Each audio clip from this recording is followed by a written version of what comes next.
Good day and welcome back to the Pin Podcast. I'm your host, PinUp Miami, and here at the Pin Podcast, we talk about modern topics with a vintage flair. If you haven't listened to us before and you're just tuning in, I hope you stick around. And if you're a returning listener, I want to say thank you so much for your continuous support. It means the world to me. And if you haven't followed, please follow if you're watching on YouTube. It's a free way to help me out. And if you like, you can follow the Pin Podcast on Pin Podcast Official on Instagram. And if you want to get more involved with guests on the show or topics or questions for the guest, send me a text directly to 1-833-4A-PinUp and I'll answer any questions you got. So give it a try. Today, we have a very special guest, straight from New York. She's a pizza lover, a pinup model, and an aspiring actress. Her name is Luna, and she's beautiful. Oh, thank you. How are you doing today, Luna? I'm good. How are you? I'm good. I first wanted to start off by asking, how did you get Luna X Mars? What's the X and the Mars? Yeah, so it's kind of a long story, but I'll try to make it short. I went to school for filmmaking. And while I was in college, I wanted to make a comedy short series for YouTube. Oh. And it was going to be about a girl who loves karaoke, and it was going to be like a mockumentary. So, she takes it way too seriously, and she's super competitive, and she just loves karaoke. So I was looking for a name for the character, and I wanted to do something that I thought was a little silly. So as a Bruno Mars fan, I said, oh, Luna Mars could be really fun, because Luna I love because of Luna Lovegood, and also from Harry Potter.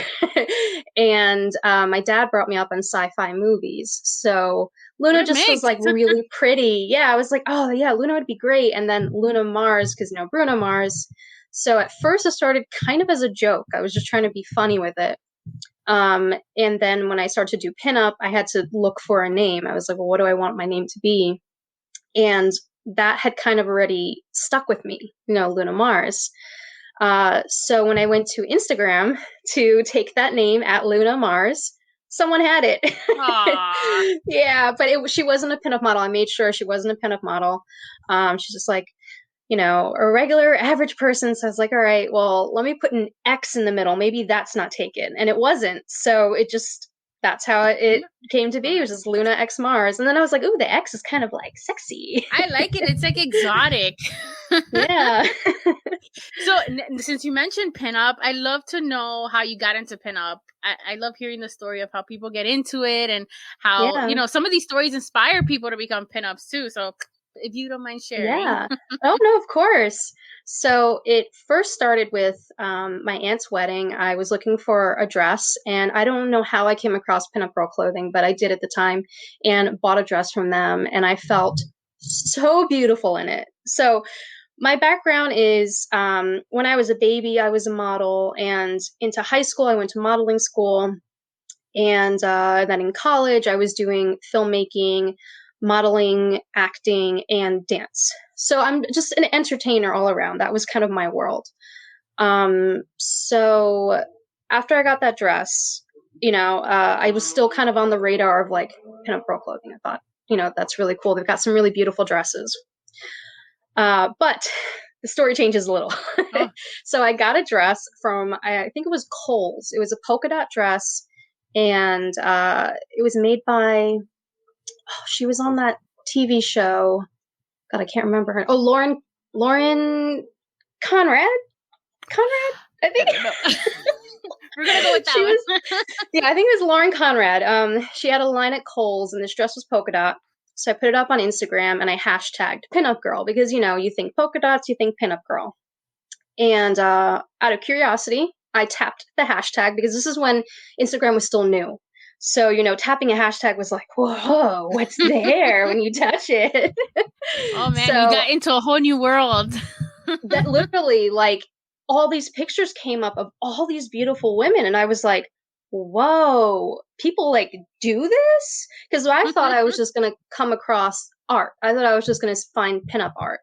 But what I found was women who were actually going out and dressing like this and like being beautiful on a daily basis. And I was like, well, I want a part of this. So someone I started to follow was the Vintage Doll, and she posted a story about how her first pinup shoot was just at home. She put a camera with a self-timer like in her living room, and she just posed, and she took her own pictures. And I was like, well, damn, I've got a camera and it's got a self-timer, and I'm a creative person, so I went in my front yard and put the camera up. On location. I got what pin-up-y outfit I had. Surprisingly, I didn't wear that dress that I got from Pin-Up Pro Clothing. I don't know why I didn't, but I wore just like these little pom-pom shorts and just like a really cute outfit. And I took the pictures. I would press the timer and I'd run and pose, and then well, that's an ugly pose. Let's do better. I'd pose, and then I'd go back and look at the camera and say, okay, no, I need to lift my leg a little more and like arch my back a little more. So I'd run and pose and take all these pictures. And then I posted them to Instagram. And there was a very small group of people that, and I mean like maybe 5 people who followed me, but they were really encouraging. And they're the reason I kept going with it. And then it just snowballed from there, just one thing after another, submitting to magazines or going to a casting call and meeting other people. And then it just grew and grew and grew. And now you're the president of the Luscious Ladies in New York, no? Yeah, it's so cool. I would have never, when I first joined the group, if you had told me that I was going to be the president, I would have never thought that would happen. But also because pinup came at a time in my life where things were really difficult. So, it was really good to have that to kind of look to when things were tough. And it all started with a dress. Yeah, it all started with a dress and a hashtag. And a supportive people. That's why, I always see online when people are so mean to people when they try new things. In a couple episodes ago, I was speaking with Kat, and we talked about gatekeeping in the pinup community. And there's been a couple of people that just because you're not dressed to the T that they get critiqued. And I'm like, what if you just ruin that person's day? They're just getting started. Like, everyone starts somewhere. My biggest thing is giving people the benefit of the doubt and just being kind, because you don't know what people are going through, because, and I think it also, maybe for me especially, comes from having been in those dark places and having those days when it was an absolute chore to just get out of bed, just to wash my face, just to brush my teeth. So, for someone to then, after I've gone through all that effort, to feel good. This actually happened to me recently. I went to I'm not going to say where I went. I went to a thing. I went somewhere. And before I had left the house, I was already feeling very self-conscious because, hello, COVID weight. Gained a lot of weight. And, before we left, and before we left the house, I was already feeling like, I look fat, I look disgusting, I don't want to go out, I feel bad. But I put on the dress and I went out.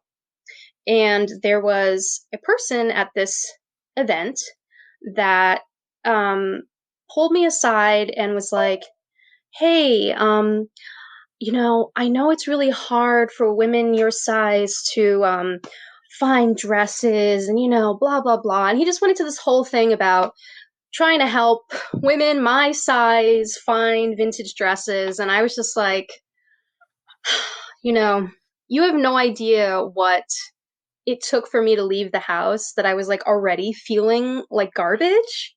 And the last thing I needed to hear was you talking about women my size. Now, there's nothing wrong with, plus size women or being, but it's just about the way that you feel.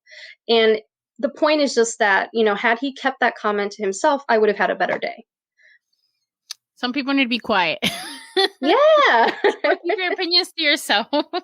Right. Unless somebody asks you, like, I don't know, but you would ask a friend, not a stranger. Be like, hey, how do I look? Your girlfriend's going to be like, yes, girl, you're looking so hot. Let's go. Yeah. So then tell us about your acting. How that got started. I know you were entertainment. Were your parents in the entertainment world or So my dad, no. My mom was also a model. So she did modeling with Barbizon Modeling School, and that's the same modeling school that I went to. So she did it for a while, and that's why when I was a baby, she put me into modeling. So as a baby, I did Oshkosh Bagosh and Stride Ride and Cheerios and just some like small things. But yeah, no, my mom only did modeling, so I'm the first actor in the family. I like how you like small things and nobody else has that on their resume. And then you wanted to after you because some kids when they start like my parents made me play piano, but I hated it. I always wanted the violin, and I still do. But you enjoyed modeling, and then you started getting Yeah. more. So now as an adult, do you still go on casting calls and? Oh yeah. So when I was so I got started in acting actually in high school. And it actually all started because of pizza. Oh, So, yes. So please tell us. the obsession with pizza did not start there. That was instilled by my dad. My dad would always just pizza's been a part of our life. But when it came to acting, pizza was the key, so to say. So, my dad wasn't in entertainment, but he did take me and my sister to a lot of Broadway shows, and movies were our thing. You know, he's the reason mostly that I became an actor because he exposed me to all of these movies and shows. And you know, I've always admired the people in the movies. And then but I never really thought that I could do it. You know, it was like, oh, that's cool, they do that. But in high school, I had a friend who said to me, "Hey, do you want to come to an after school club? Uh, you know, like we do acting and stuff." And I was like, I don't really know. And then they were like, there's free pizza. And I was like, yeah. Love pizza. Yeah, but that's literally how the conversation went. I at first was like, no, I'm good. And they were like, but there's going to be pizza. And I was like, oh, okay, wait, that changes things. So I went to this thing really just for the pizza because I just wanted free pizza. But then I fell in love with it. That group was called Faces Maimonides Theater Network for Teens. Oh wow. Yeah, very long name, but it was mostly known as Faces. And we actually did improv theater, and we would travel around New York City doing skits for other high schools. And we did topics like sex, drugs, you know, getting in trouble, and all that, you know, all those sorts of things that teen issues, pretty much. So that's where I started. And one of our alumni is Zoe Saldana. Oh. So she was filming center stage when I had joined the group. So there was a day that she came to talk with us and meet us, and I was just like in awe because I mentioned to you that I've also done dancing, and I did mostly dance in college, but in high school I really wanted to be a ballerina, and she was doing this movie about being a ballerina. That was a And great I was like, movie. I loved Center Stage. it is such a good movie. I love that movie. And I was like, oh my God, I want to do what she's doing. And she's another huge reason why I kept going with this because I saw a girl from my neighborhood, like out there killing it. And she's huge now. And she got her start just like I did at Faces. So that's where it started. And then in college, I wanted to focus on acting. So the first school that I went to, my mom worked there. It's like kind of a long short story, but complicated long short story. But she worked there, so that meant I go to school there because we got some sort of tuition, you know, reimbursement. And I had exhausted all the acting classes that I could take because there was like 3 years that I was going there and I couldn't go full time for whatever like bureaucratic reason. And I was just taking part-time classes. So I took all the acting classes that I could, and all that was left was film. So I said, well, that's movies, so I might as well just take a movie class then. Like, we're in the same universe, so yeah, Yeah, I'll take same a movie world. class. Yeah. And so I took a horror film class. Ooh. Yeah, because I was like, oh, I love horror films. So the final project was either to write a long paper, must have been like 10 pages, Oh, or shoot a short film. And I'm like, film. I'm shooting a short film because I used to hate writing papers. I said, I thought the easy way out, but it really wasn't because I had It's a no lot more idea what it work. took. It was so much work. I cast my family. I wrote the script myself. I did all the costumes myself. I didn't even have a video camera. This Oh. is before cell phones, before even cameras are like easily available. So I had to borrow a camera from someone in the neighborhood because there was like one person in the neighborhood that had a camera. Was it a digital So camera, a VHS camera? it was like it was like a mini. Oh my god, I'm a horrible filmmaker right now. It was like mini something. It's a step above VHS but below digital. It was like those little Oh, the ones you mini have to something put on cards. in the VHS. Yeah, it was like it was a tiny VHS. So it was one of those. And I also didn't have a computer or editing software. Mm. So I edited on on a VCR. I Ooh, had to plug in the camera to the VCR but and you then I would got it play stuff. done. Yes, listen, when I put my mind to it, nothing stops me. So it was very embarrassing to go to school with that short film. I mean, everyone else had money, and so they had editing Mm. equipment and cameras and things like that. But there was something about doing it that just I was obsessed with. I was like, oh my God, I want to do this. This is so much fun. And so then I went to school for filmmaking, and I have a bachelor's degree in filmmaking now. Oh, there you go. Yeah. Do you have you made any like other short horror films? No. Oh. But in my time in college, I did a lot of other short films that are floating around on YouTube somewhere. Ooh. Yeah, there's quite a few of them out there. There's hidden Luna gems on YouTube. Yeah, but then I also I also directed the two short films. I guess you could call them short films. The ones that we did for Pinups for Pitbull, we did one for Christmas and we did one for Halloween. I did that with Dizzy, and that was so much fun Mm. because it was like getting back in the, doing what I love, my craft, and it was a blast. Oh. I didn't know that you made like the videos for Pinups for Pitbull. Yeah. There's one on YouTube. The Halloween one's on YouTube right now. The Christmas one I was supposed to post around Christmas, but I'm gonna do Christmas in July, so I'm waiting for July to roll around to post that one.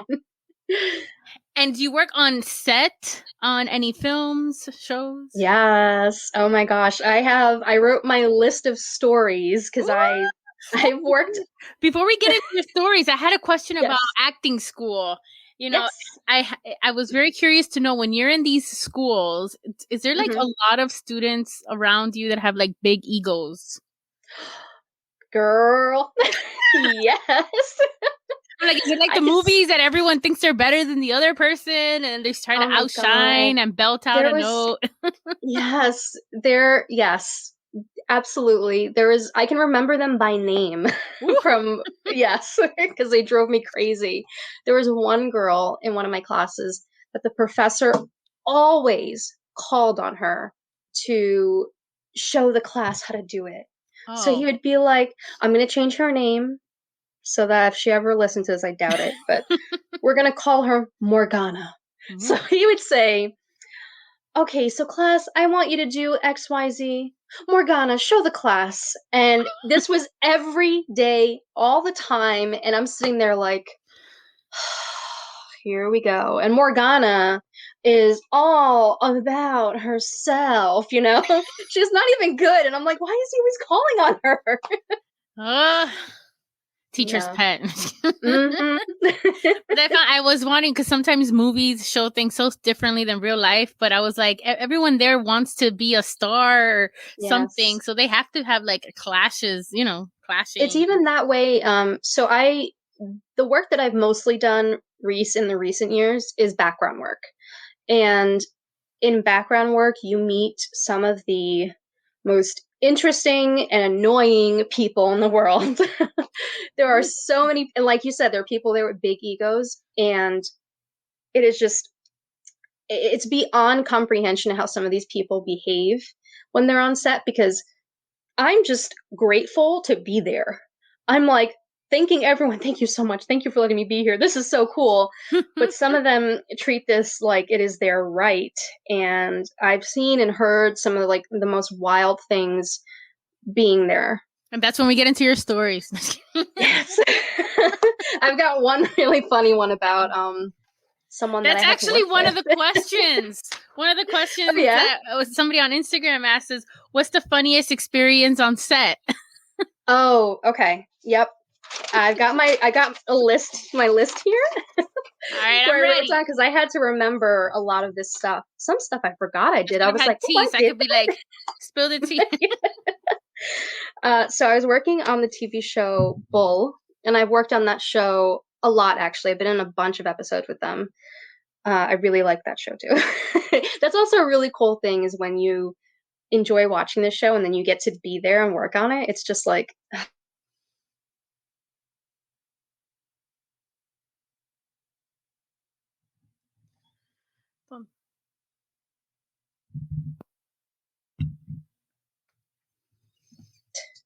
So we walk into the courtroom and, we sit down and they give you directions. So, once they choose you, they tell you, okay, we want you to go here. We want you to go there, on 3 or on go or on action, they'll tell you when they want you to go. So we go and we sit and I start to hear a little bit of snoring. And I'm like, oh my God. And I turn and I look at my partner, my client, and he's asleep. During filming, which is like, no, you do not do that, because if they call you or they call on you, you gotta be ready. If you're not alive and awake and ready, yeah, you're gonna get kicked off. So I'm just like freaking out. I'm like, I cannot believe this guy is sleeping, and I'm like, part of me feels bad because I'm like, he must be really tired to fall asleep on set. So then they call it again. All right, let's go. And he fell asleep again. And I'm like, oh my God. I'm like leaning away from him. Like, I don't know him. No, he's not my partner. And I'm just like, got my eyes wide open. I'm like, I'm awake. I'm good. Oh my God. Yeah, that I think was probably one of the funniest things that happened. It was just like, I can't believe this guy. He didn't get in trouble either. After? Yeah, some people, no. I always hate when people don't get in trouble, but if that happened to you, you would have been in trouble. Yep. Yep. Yeah, for sure. But okay, let's start with, I was on Pan Am. That show was about Pan Am flight attendants. I never saw it. Yeah, it was I think it was only like 1 season or 2 seasons. It was really short, but it was such a good show. I really another one that I love to watch. I got to go to their costume fitting, and that was like dream 60s closet. Literally, it was just like all the most beautiful dresses from the 60s and accessories and hats and literally everything that you could think of. They have it there. Yeah, so they picked out a dress for me. They usually do the fittings a week or so before, just so that, they have all of that squared away before you go to set. Do they keep a seamstress on set in case something rips? Mm-hmm. Okay. Yeah. There's a whole costume team, especially with period pieces and actual costumes you wear, because most of the time you wear your own clothes, but when you're wearing something of theirs, they have a team there to make sure that it's all protected. And they, depending on what level of importance of these outfits, they'll tell you either you can't eat in these, or we need you to wear a bib or something, or just be really careful. But that one was shot in it was like a castle mansion upstate New York somewhere. It was really beautiful, and it was supposed to be some grand soiree that all of us are going to. So I'm just again excited to be here. I'm just smiling nicely, but inside I'm like, oh my God, this is so cool. So they're doing a shot where they want people walking in to the party, and there's this woman ahead of me. Now I have a partner. I have this guy who's my partner. And this woman and the other guy go ahead of me, and then we go. And then the director or whoever it was doing it, because sometimes it's I'm terrible at this right now. Someone else may be there calling the shots. So he says, all right, cut. you, now pointing to me, I want you in the front. Oh. And I'm like, oh, okay. And then we go and I do my walk and I realized that I was doing a boom, boom, boom, boom, boom, boom walk, like a real like sexy walk. Yeah, bombshell walk. And I remembered the woman who was there before. She was not very happy about that. Sorry, ma'am, wherever you are, wasn't my fault. And my butt opens up that shot, and I'm not even joking. If you can find the episode, the camera pulls out of my behind going ba-boom, ba-boom, ba-boom, walking into the party. You're probably like excited for that episode, and then you see that shot, and you're like, well. I was like, oh, that's my butt! Yeah, so that show is really, really fun to work on. I did work on Smash. Did you ever watch that show? No. It's okay. That show was about Broadway performers and putting on a Broadway show. Another I know one of it, but I never. No, okay, cool.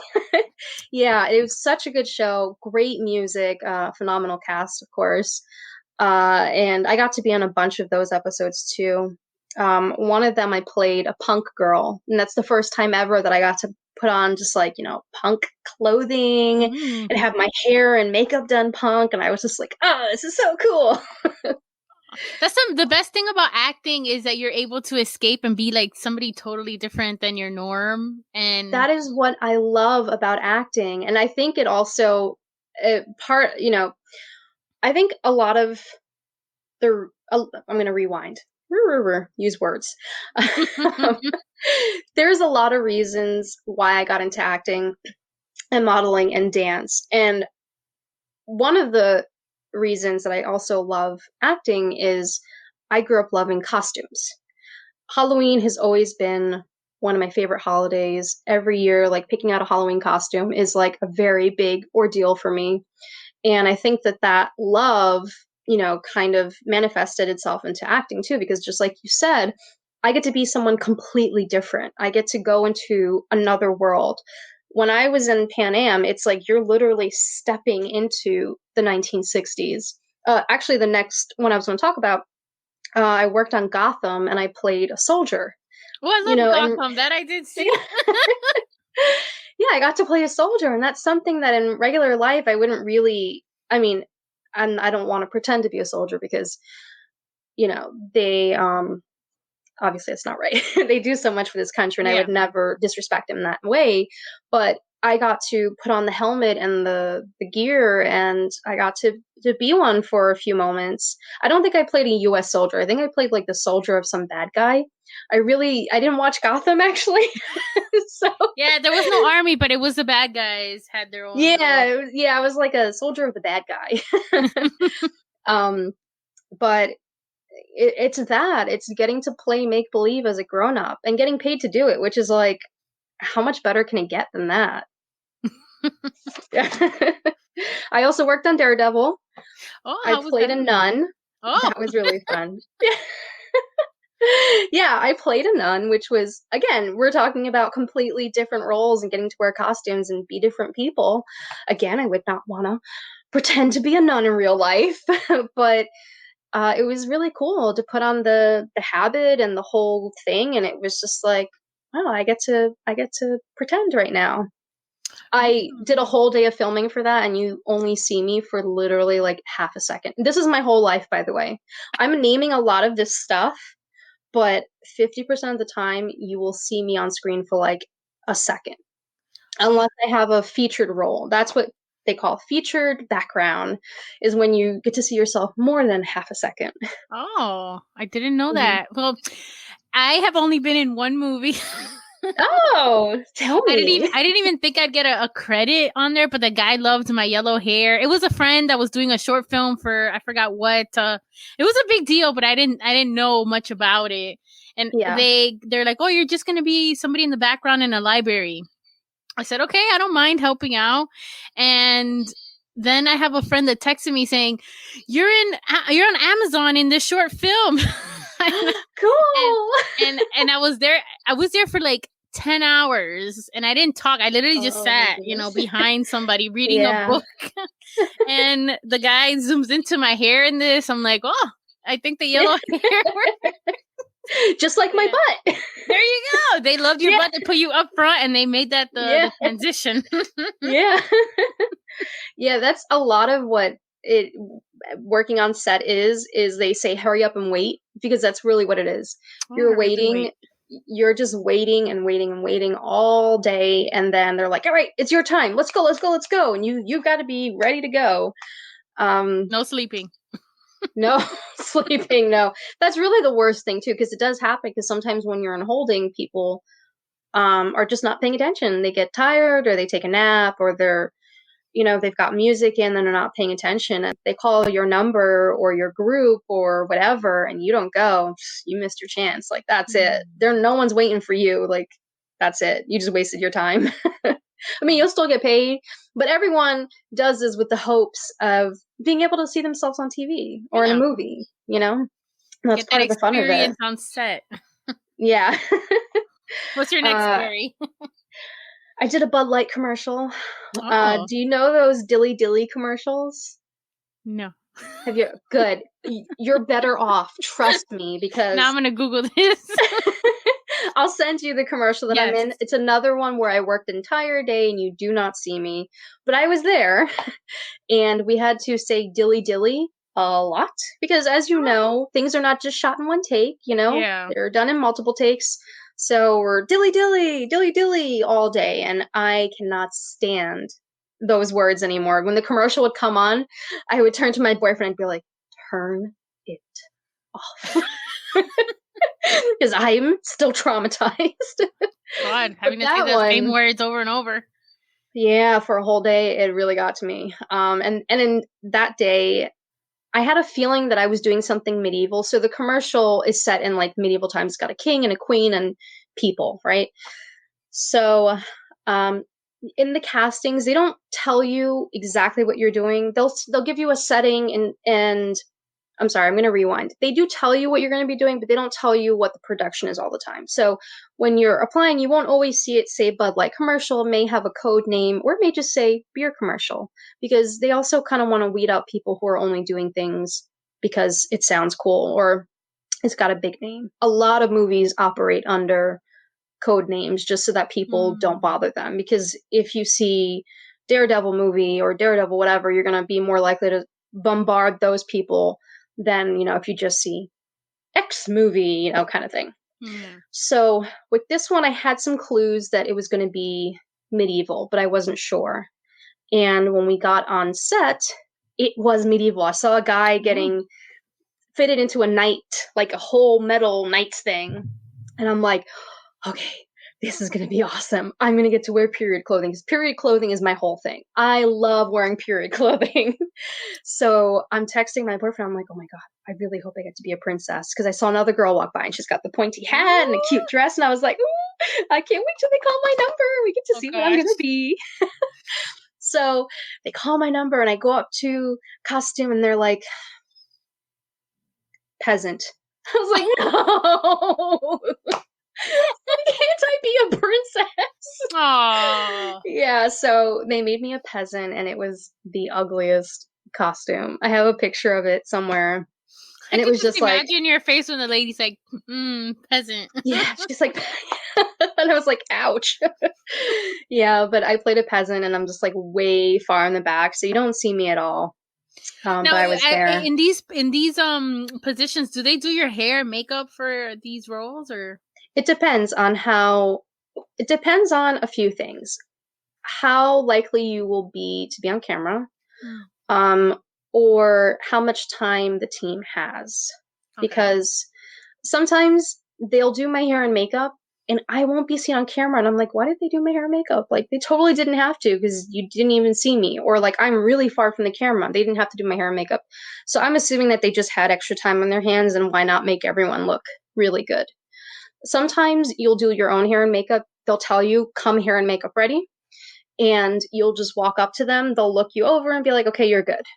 And then that's it. They don't even touch you. So it really depends on each production. Each one is different. Okay. I had another situation though Yes. where I didn't get the role that I wanted. I was Ooh. doing a Netflix like promo commercial, which I've never seen. I think they never used it. But they were doing like whatever shows were popular at the time, they wanted to have like people from that world. So, for example, Glow was big at the time, so they had a lot of girls dressed as Glow characters, not characters, but like if you were in Glow. So just Like like in that looking universe. like those wrestlers. Yeah, in that universe, exactly. So I go up to costume because I want to be a Glow girl, right? Because there's all these other shows that are Ooh. boring. I want to be a Glow girl. I love Glow. I want to be on Glow. So I'm like, this is my chance. I get to see what I look like in Glow World. No, they Peasant. made me peasant, but it was like close to peasant. They made me like a cult follower. I can't remember the show. It was like I think it was like a documentary or it was like a true story kind of thing. But I was like in just like plain beige drab gown. It was like a potato sack. And I had to be barefoot. I didn't even do my toes. And I was so upset. That was part of the cult. I was like, well, I guess at least I look in character. But it was like the most boring outfit. And I was like, really, man? Could have been Glow. And I was a freaking cult follower. It could have been worse. You could have been like Tiger King. I don't know.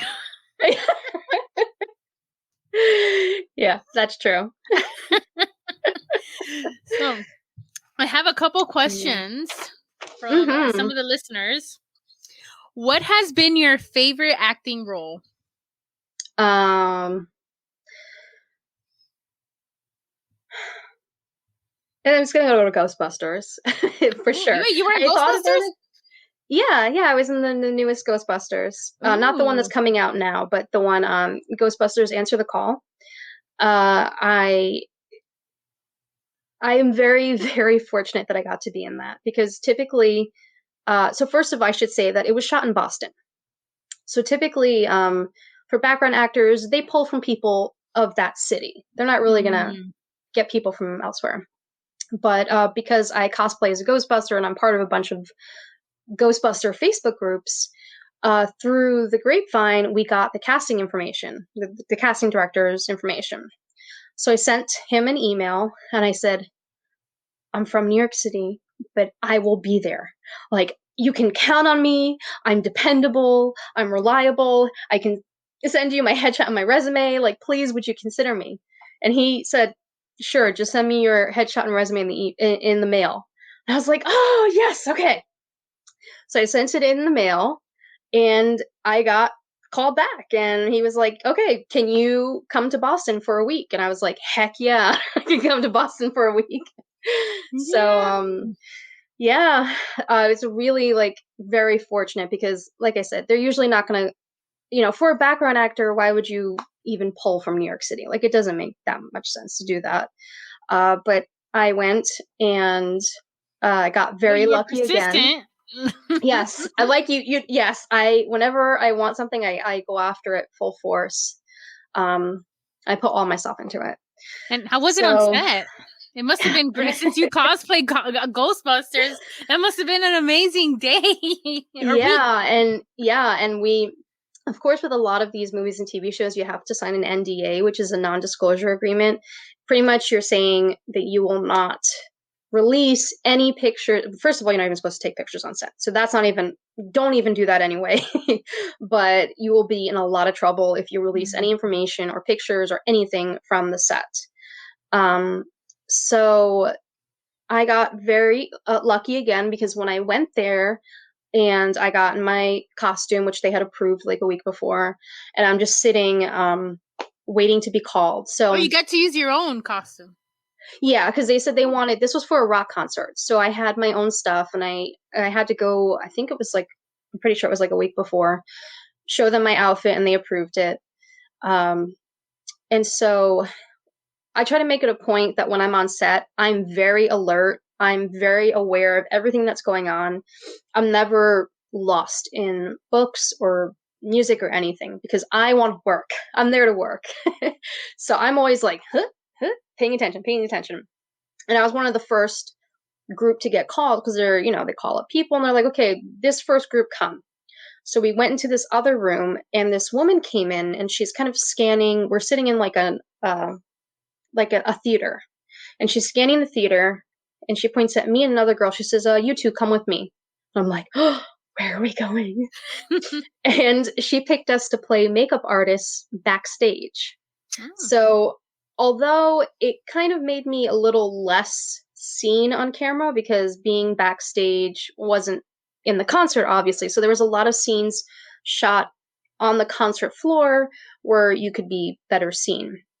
But because I was backstage, I was closer to the entire cast. I also got to see the proton packs like before they were released yet, and it was just so cool because I got to see these things and I'm like, oh my god, this is amazing. Again, anytime I'm sad, I'm like freaking out. I'm like, oh my god, this is so awesome. And outside, I'm very cool, yeah. But it was amazing being on set there. They had the best crafty is like food. They had the best food. They hired an ice cream truck for the main cast and like crew. Yeah. So, but because I was in the area of them, I get to go. Oh, you get to get their stuff, their ice cream. Get ice cream. Yeah. Yep. But yeah, their crafty was amazing. They had a snack table that was just like, it was like heaven on a table. It was amazing. Yeah. And then Paul Feig is a really great director. He's so kind and so nice. Every time I saw him in the hall, we'd pass each other. I'd say hello and he'd say hello back. And it's really, really appreciated when you're acknowledged by people that are that much higher than you. Because I've been on a lot of sets where the directors are really mean and rude sometimes. But he was like the complete opposite. And the first director in a while that I have worked with that was just really amazing to be around. Oh, wow. That sounds like an amazing experience. Yeah. And then I bumped into him at the park after shooting one day because I'm in Boston. I didn't know anyone there. So after we shot one day, I went to this park. I looked on Google Maps. I was like, there's a park. I'm just going to go sit in the park. So I walked over there and I sat and I'm just people watching because I literally have nothing to do. And I see who I think is Paul Feig walking by and I'm like, oh my God, is that? Oh my, it is. Oh, okay. Play cool. But you gotta say hi. But you can't be weird. So I did say hi to him and he was really nice to me. He actually chatted with me for a few minutes. I was like, hey, I was just on set with you working on Ghostbusters. And he was like, oh, cool. Thank you for being here. I said, no, thank you, sir. Yeah, he was really nice. Aww. What would be your dream role? Oh, this is going to be probably a movie that would never exist because I love musicals, I love action movies, and I love period dramas. Okay. So if there is a period action musical ever in the works, please call me. I will work for free. Period action musical. Yes. Okay. I guess it's Les Miserables. I was thinking Monty Python. Monty Python, yeah. But that's not very... Okay, Les Miserables. Okay, movie, but that happened. Okay, I'll keep it in mind if I hear something. Pretty much a musical. Honestly, any musical that I would get to be in is my dream role because I'm a huge, huge Broadway fan. I guess if they ever did a movie version of Beetlejuice on Broadway, that would be like a dream role to play Lydia, but I can't sing that great, so I'll never get that. You never know, right? Yeah. What's your favorite musical? Oh my goodness. Okay. How much time you have? Name your top 3. Or it doesn't have to be top 3, no numbers. Okay. I'm gonna shout them out. Beetlejuice, Hamilton, Mean Girls, Kinky Boots, Dear Evan Hansen. Those are some of my top ones that I listen to like nonstop. Like if you've seen my Spotify at the end of the year, it's all musicals. Oh my God, and I can't forget In the Heights. Oh, I can't wait to see the movie. Okay, so do you want to hear something about In the Heights in the movie? Yes. I am very dumb. Okay. Oh. Oh. People learn from my mistake. Okay. Always take the opportunities that you have. Now, I didn't have an opportunity to be in the movie necessarily, but I had an opportunity to audition and I didn't do it. And I didn't do it out of fear. And that was the dumbest thing I could do because now I have this regret. And every time I think about it, I'm like, I should have tried. Because it's that what if? What if I submitted? Maybe I could have gotten, something smaller because I was going to submit as one of the singers. And again, I love to sing, but I don't think I'm that great of a singer. So I said, I'm not even going to try. There's going to be more famous people that are going to get it than me. But that was dumb. I should have still tried.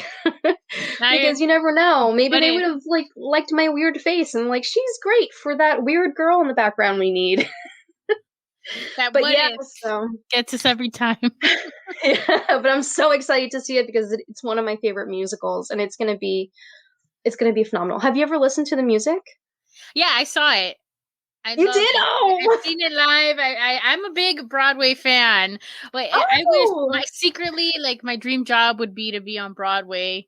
yes, me too. But I was there was a point in my life that I was really shy and I used to sing when I was smaller, did theater, but then it just like hit me when I became a teenager, like all this shyness and but I think What's your what if favorite I would have musical? done it? Oh, my Yeah. favorite, I know it's gonna be like weird, but I love Phantom of the Opera and Wicked. Yes. Oh my god, how did I forget Phantom of the Opera? That's actually my first Broadway show ever. Do you want to hear a funny story about Phantom of the Opera and me? Yes. So, Phantom of the Opera was the first Broadway show that my dad took me to. Now I wear contacts to see. I need to wear glasses because I have very bad vision. So, as a kid, I had glasses. And my dad takes us to the show, and I forgot my glasses at home. Oh. And the entire show, I could not see it, but I heard it, and I loved the music. So after the show, now, Broadway shows are not cheap, especially in New York, they're so expensive. So my dad just paid for tickets for a show that I didn't even get to see. I heard it, but I didn't get to see it. So after the show, we're walking to the subway, and he's like, "So what did you guys think? How did you like it?" And I was like, "Well, I liked it a lot, but I couldn't really see anything." And he was like, "What? Where's your glasses?" And I was like, "I left them at home." So being the amazing dad that he is, he got tickets again, front row, and made sure I had my glasses. Oh, that's so nice. Yeah, and then I took my sisters to see Phantom when they were little. That was their first Broadway show. So I've actually seen Phantom on Broadway 3 times. Oh, wow. Yeah, I Yeah. would love to see it again. I would love to see a show in Broadway, New York, like In in New York. New York. I've never Yes, seen a show come. there. I've only seen them here in Miami or Broward. That's it. So how is the role between an actor and the director on set? Like, I guess the dynamics. I guess it depends on the actor and the director because sometimes they can be really helpful and really help you dig down deep, and sometimes they could just not be very nice and just want you to be a puppet and do exactly what they say. Because Well, like the best, you touched upon it earlier that some people don't even say hi. They're like, yeah, just sometimes I've been on some sets where they were extremely just like really mean, and that's why I joined the Actors Union because I was doing background acting for a while as non-union, but I was being treated like crap, like really bad situations, like being in the rain and freezing cold and no one caring. And that's when I was like, I can't take this anymore. I'm joining the union because I need to be treated like a human being. So I joined the Actors Union, and they're amazing. They take really great care of us. So yeah, it really just depends. How fake are reality shows? Have you been on set for a So reality fake, yes. I was actually just having this conversation with my boyfriend's mother the other day because we were on the topic of reality shows, and I was telling her that uh, and it's just kind of a fact in general, like regular life is not always entertaining.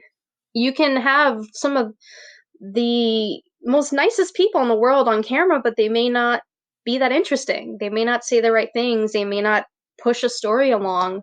So it's sad, but it does have to be scripted in some way because otherwise people would just lose interest. I mean, if you think about your everyday life, most people, it's not reality show worthy. I mean, that's the truth of it. There has to be some direction to it. I don't agree with it. I think it's terrible, but, but it is absolutely scripted. I worked on a show called, I'm going to say I worked on a reality show. I don't want to name them. But on this show, I was asked to give a rating for something. And my rating was not the best for this thing, we shall say. And they, after the show, they contacted me and said, hey, so would you be okay with like changing your rating for this thing? Because it would just look better for the show. And I was like, okay, whatever, fine, go ahead, But and that's a perfect example. Like my rating in this thing was not my actual rating because they changed it because it just looked better for the show. So interesting. Mm-hmm. Like I feel like the Kardashians, they have so much money. Like why are they? I don't know. They're just making drama just because they need the money. I guess. Let's see. Does having ink affect getting hired on screen for a role? Do you have ink? Yeah. Okay. I do. So I have one on my wrist right here. It's an owl. I have one on my back. This is a really it's a really like touchy thing because so in some casting calls they will say straight out no tattoos because I don't know who or how or why this happened, but when I first started doing acting and you had tattoos, it was like whatever. Now, and when I say whatever, I mean in terms of like if you were allowed to have a tattoo on the show, it was not a big deal. Now you have to have written consent from the artist who made your tattoo and have it with you when you go to set. Yeah. So I'm like, what tattoo artist just made everyone's life harder? They saw their work and was like, I didn't give you permission for that to be on that movie or that show. So yeah, now we have to get written consent. And this tattoo I've had like forever, and I don't remember who the artist was. So it's always like, uncomfortable because it's like sometimes they'll be okay with that and sometimes they won't because it's like, I don't know where this person is now. Oh my. Yeah, and then so sometimes most of the period castings won't take you if you have tattoos. You can try to fudge it, and that's why I say it's a touchy thing because you can try to lie and say, "Oh, I don't have any." I don't have any under makeup. Yeah, you could put makeup on, but then you have to be careful because if they're fitting you for wardrobe and that wardrobe touches that makeup and you get makeup on their wardrobe, you're going to get in trouble. They're not going to be happy with you and they're not going to call you back. So it's always like very touch and go. Like you have to be careful about which you pick and choose to go into. Yeah. But it does make it very difficult. So if you are listening to this and you're interested in acting and you're thinking about getting tattoos and you're serious about acting, definitely wait until after because it's a headache to have to deal with them. But once you become famous, like it doesn't matter anymore. So yeah, look at Johnny Depp. Doesn't he have a lot of tattoos? Yeah. Because once you're like being paid millions of dollars, no one's gonna tell you can't have a tattoo. Yeah. But us lowly actors, they don't want to see them. No. The last question is, how hard are casting calls? Is it like the movie where they don't even look at you? It really, I think, depends on yourself because there's some auditions that I've gone to that I felt really confident and I felt like I killed it.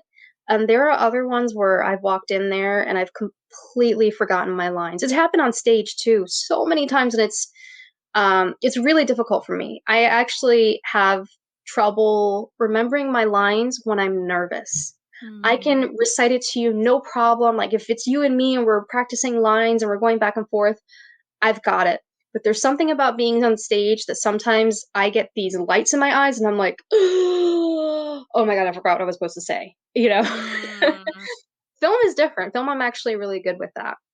I have no issues of being on film. It's strange, but something about being on stage really freaks me out. For the audience?